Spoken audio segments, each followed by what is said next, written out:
Bonjour à tous les amis, j'espère que vous allez bien. Bienvenue dans ce LNDJ un petit peu spécial puisqu'on est un jour de Fed. Ce soir à 19 h, on aura un communiqué de la Fed concernant sa décision sur les taux d'intérêt.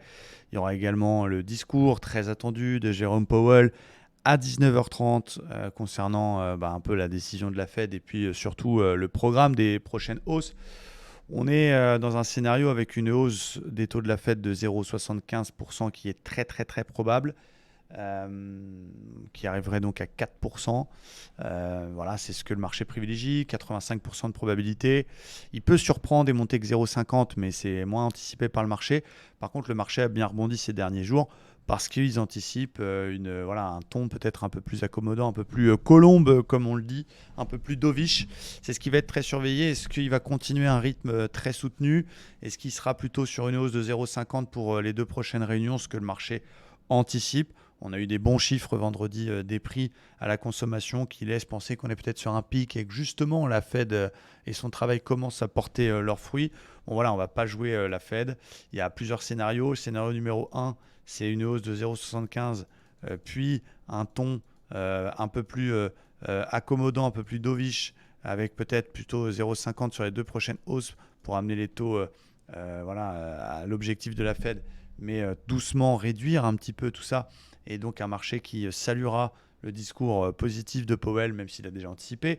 Scénario numéro 2, c'est une hausse de 0,75 et un ton plutôt hawkish, comme on dit, donc plutôt faucon, plutôt très dur, avec un Powell qui dirait on lâche rien, on va continuer à monter les taux très fort jusqu'à ce que l'inflation soit 2%, je lâcherai rien.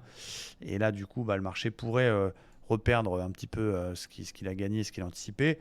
Et scénario numéro 3, c'est une hausse plus surprise, plus faible de 0,50 avec un marché qui pourrait exploser. Bon voilà, c'est des scénarios. On n'est pas là pour essayer de les anticiper ni pour deviner ce qui va se passer. Je vous invite à ne pas trader aujourd'hui, à rester à l'écart du marché et attendre la décision de la Fed. Quand je vais sur le Dow Jones, justement, ce qu'on peut voir techniquement parlant, c'est qu'on est toujours bloqué sous l'oblique qui est le point haut de la semaine dernière et le point haut de cette semaine, oblique baissière hebdo, on est bloqué dessus, même si la hausse elle est quand même très puissante, on est assez éloigné des moyennes mobiles, mais il n'y a pas vraiment de vrai signal de retournement. On est posé sur l'ancien plus haut qu'on est venu pullbacker, et finalement ce que je disais aux membres livestream, c'est que même si on a du double top un peu bizarre et de la divergence merguezée, on est dans une boîte entre 32 500 qui est le plus haut 4 heures et la borne haute 33 000, 33 030 qui est la résistance oblique hebdo. Donc bien malin à celui qui a la boule de cristal et qui sait ce que va dire Jérôme Powell. On surveillera cette boîte, on attendra le discours et on prendra une décision demain en fonction du sens que le marché prendra. Demain, ce soir, il pète par le haut, il casse l'oblique, c'est parti, la hausse continue et on pourrait au moins aller chercher les 100% de Fibo et la zone des 34 350. À l'inverse, discours décevant, Powell agressif, cassure de boîte par le bas, oblique qui fait son job et on pourrait retracer 50%, voire même pourquoi pas revenir sur les 30 000. Donc moi, jour de fête, je reste à l'écart, surtout quand j'ai fait mon objectif. Je suis à 2,5 cette semaine, je suis 2 fois mon objectif de la semaine. Donc je reste complètement à l'écart et je vous invite à faire de même. On regarde quand même le DAX également, qui est un petit peu plus puissant, qui est en train de passer son oblique résistance et qui est cependant bloqué sur son plus haut précédent. À plus court terme, il est quand même très haussier, le DAX, il est au-dessus d'un support oblique.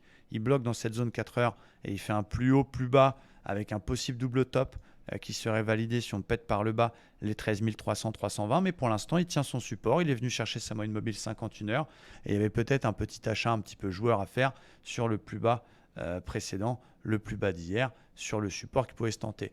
Désormais, voilà, c'est fait, c'était pour les joueurs.